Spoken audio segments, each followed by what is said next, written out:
એક પુત્ર પોતાના પિતાથી નારાજ થયો અને પાણીની ટાંકી પર ચડી ગયો. ઘણો સમજાવ્યો પણ નીચે ઉતર્યો જ નહીં.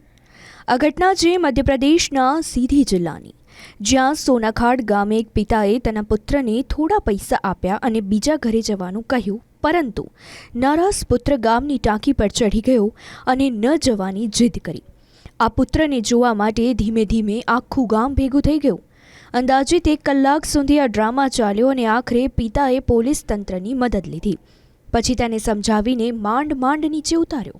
हम पाही में भेज रहा था, पैसा दे रहा था 200 को, बोला कि नहीं लेंगे, नहीं जाएंगे. हम कहें अच्छा 300 दे दो उनको, तो फिर मेक के पैसा चल दिए कि हम नहीं जाएंगे.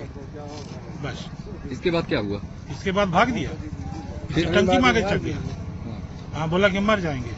तो हम कहें अब हम क्या करी. तो हम कहें एक ये 2 बार हो चुकी.